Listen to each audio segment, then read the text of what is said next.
Donc je vais voir un cas exceptionnel où quand est-ce que le conjugué de z est égal à l'inverse de z.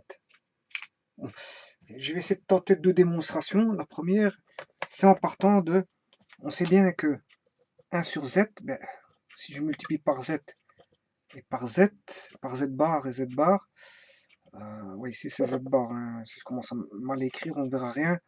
Voilà. Si je multiplie par le conjugué, de part et d'autre, c'est comme si j'avais rien fait, hein, parce que ça vaut 1, z bar sur z bar, ça fait 1. Voilà, et 1 sur z fois 1, ça fait toujours 1 sur z.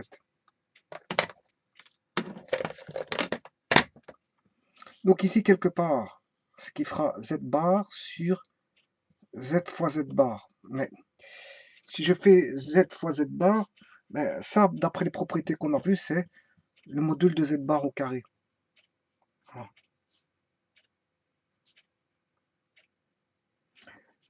Bon, et pour que, bien sûr, ceci revient à dire qu'on a z fois z bar égale à 1. Ah, bon.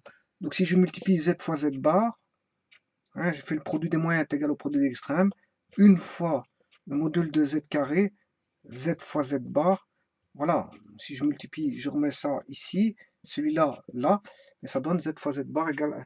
Et pour avoir l'identité ici, ben, il faut que le module de z au carré doit être égal à 1. C'est-à-dire si je prends z qui est égal à a plus bj, qui est un complexe, hein, a plus bj appartenant bien sûr à c sauf 0, parce que 0, je ne peux pas l'inverser, eh bien, z bar au carré correspond à a carré plus b carré est égal à 1. Voilà.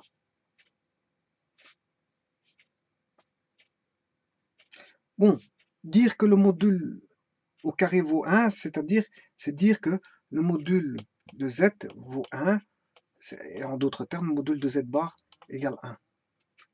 Voilà.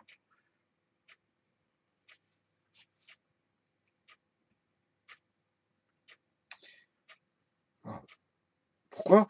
Parce que celui-ci ici, dire que le module de z au carré est égal à a carré plus b carré. Ouais.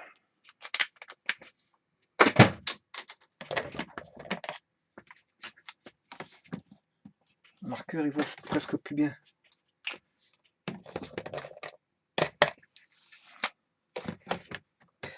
Donc, z au carré est égal à a carré plus b carré. Mais si je fais le module de z, qui est la racine carrée du carré ici, racine carrée de a carré plus b carré, dire que ceci vaut 1, c'est dire que ceci vaut 1. Voilà. Et c'est de dire aussi que z bar égale, voilà, le module de z bar vaut 1. C'est ce que j'ai écrit là.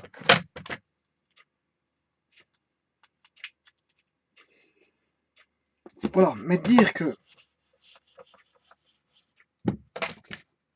a carré plus b carré égale à 1, d'après ça je l'ai vu d'après un théorème, ben, ça veut dire que cosinus phi, ben, ça veut dire qu'on a la somme d'un cosinus et d'un sinus du même arc, cos carré phi plus j plus sinus carré phi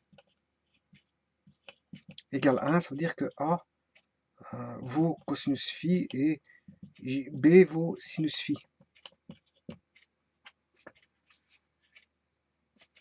Donc le fameux z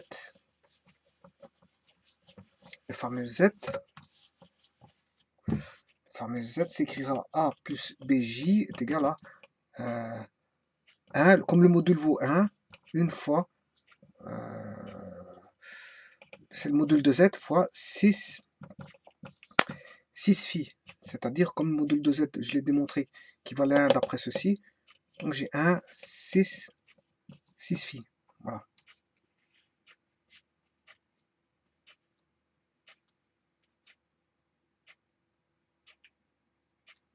Alors, revenons ici.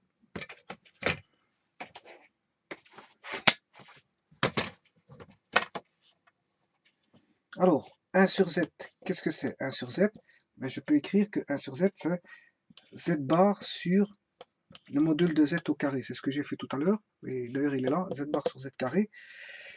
Et ceci, en trigonométrique, ce qui fait z bar, le module de z bar, 6 on a vu que c'était moins phi. Si z vaut phi, l'opposé vaut moins phi sur le module de z carré. Voilà, ça c'est en forme trigonométrique le z bar.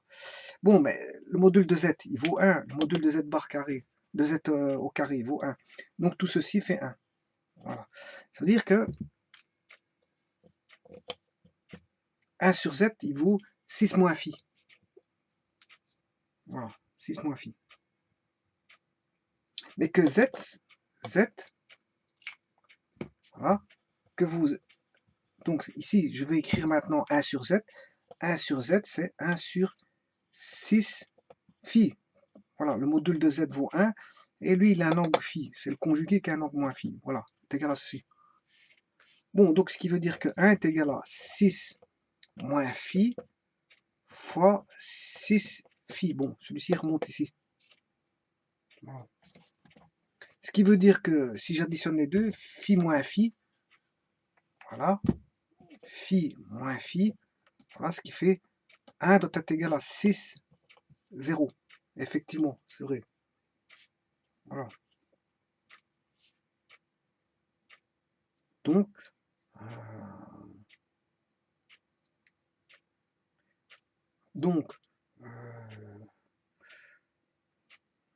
le phi ici doit valoir, si vous voulez,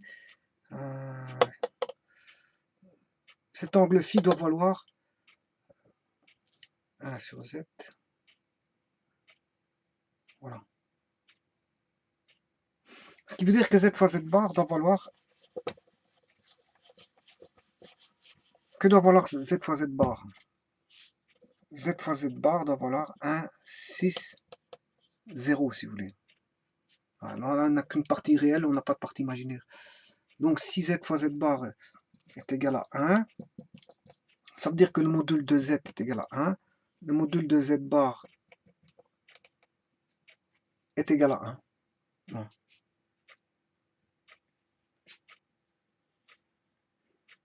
Et bien sûr que phi,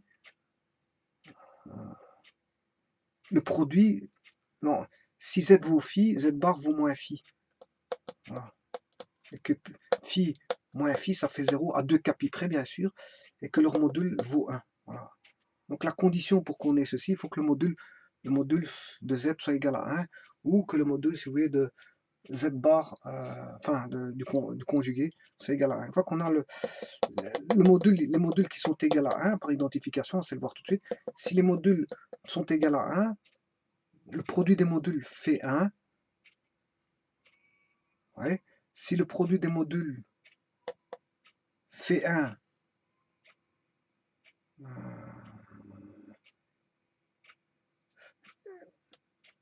voilà, et en même temps que les angles sont opposés, ce qui est tout à fait normal parce qu'on a à faire des conjugués, hein, si on a ça, voilà, on a 1, 6, 0. Mais le 1 sera obtenu que si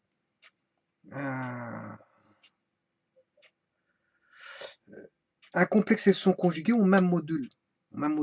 Donc pour multiplier deux choses identiques ici pour obtenir 1, il faut que le module z soit égal à 1, et donc fatalement z bar doit être égal à 1. Donc le conjugué doit être égal à 1. Voilà, je vais le faire d'une autre façon. J'espère qu'elle sera plus évidente. Donc, quand est-ce qu'on a 1 sur z est égal à z bar? Ça, c'est de se dire que z fois z bar est égal à 1. Bon. Allez, si z, je prends z égale rho 6 θ. Voilà. Et z bar qui vaut r 6 phi. Et si je multiplie z fois z bar, j'aurai rho 6 θ fois r 6 phi. Et ceci, ça doit être égal bien sûr à 1. Donc ce qui veut dire que je dois chercher r, voilà, de telle manière à ce que le module soit égal à 1, c'est-à-dire 1 sur ρ. Voilà. Donc le r ici doit valoir 1 sur ρ, l'inverse de ρ. Que doit valoir phi? Mais phi, on sait bien que θ plus phi doit valoir, ici on a 6, 0, puisque 1 c'est 6, 0. θ plus phi doit valoir 0 plus 2 capi.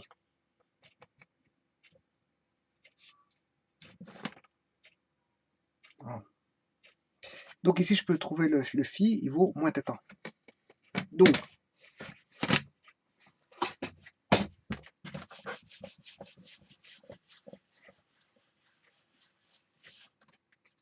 connaissant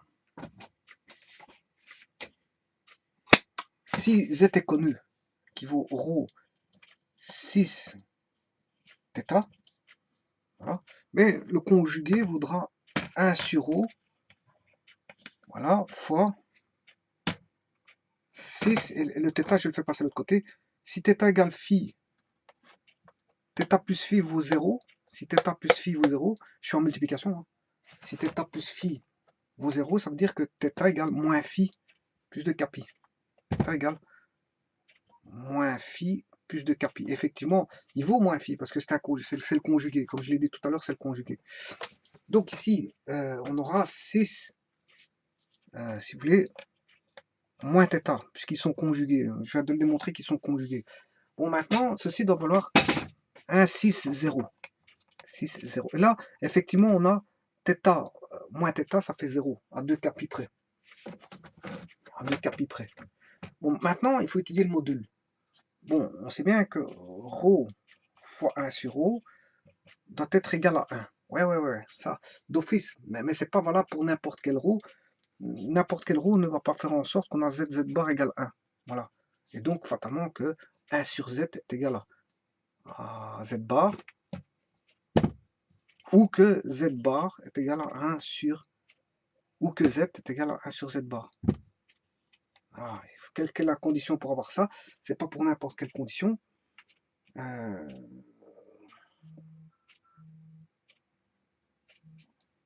Ici, il faut que tout d'abord que ρ fois 1 sur ρ doit valoir 1. Oui. Mais attention que c'est deux complexes conjugués. Donc, comme c'est deux complexes conjugués, au niveau des complexes conjugués, les modules sont identiques. Donc je peux pas. Quand est-ce que le module de l'un est égal au module de l'autre? Quand est-ce que g ρ est égal à 1 sur ρ dans ce cas-ci? Mais quand ρ carré est égal à 1, c'est-à-dire quand ρ vaut plus 1 et moins 1. Mais moins 1 est à rejeter. Moins 1 est à rejeter. Pourquoi? Parce que un module, c'est toujours positif. Donc, c'est quand ρ vaut 1. Voilà. Quand ρ vaut 1, je peux avoir deux modules identiques, deux inverses de modules qui doivent être identiques, parce que le module de z et z bar du z et du conjugué sont les mêmes.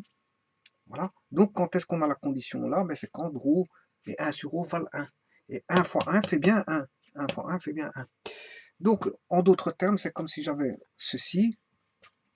C'est comme si, bon, comme ρ vaut 1. Comme si j'avais ceci. ρ vaut 1. Voilà. Et 1 sur ρ vaut 1. Voilà. Et là, voilà, que vaut le z est égal à 6 θ. Voilà. Que vaut z bar est égal à 6 moins θ. Voilà. Ça, c'est le z. Ça, c'est le z bar, si vous voulez. Voilà. Quand est-ce qu'il est égal à 1? Mais c'est quand les modules sont les mêmes. D'office, les modules sont les mêmes. Là, on a bien 1, là, on a bien 1. Et que... parce qu'ici, ça s'écrit module de z. Hein.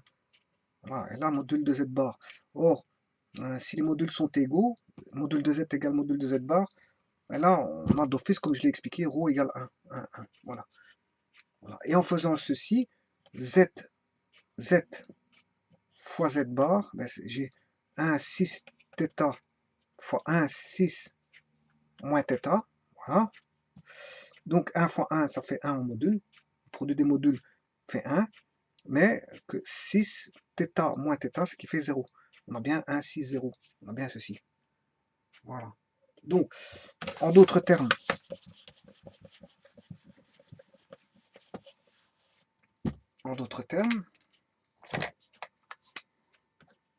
z fois z bar est égal à 1. Si le module de z est égal au module de z bar, ça c'est d'office, parce qu'un nombre complexe et son conjugué est toujours le même module, mais est égal à 1. Voilà. Maintenant, quand est-ce que j'aurai z est égal à 1 sur z bar, ben, la même chose, quand j'aurai z, parce que c'est la même chose, quand j'aurai z est égal à Le module de z est égal au module de z bar. Voilà. Quand est-ce que j'aurai z bar est égal à 1 sur z? Ben, la même chose, quand le module de z est égal au module de z bar, qui est égal à 1. Et dans tous ces cas de figure-là, quand j'ai la condition là, ben, j'ai toutes ces fameuses trois égalités ici, qui sont les mêmes, A, B, C. Voilà. Voilà, et ça c'est un cas particulier, hein, ZZ bar égale 1, c'est un cas particulier. N'a d'effet que quand si x, le module de z est égal au module z bar égale 1. Voilà, je vous remercie.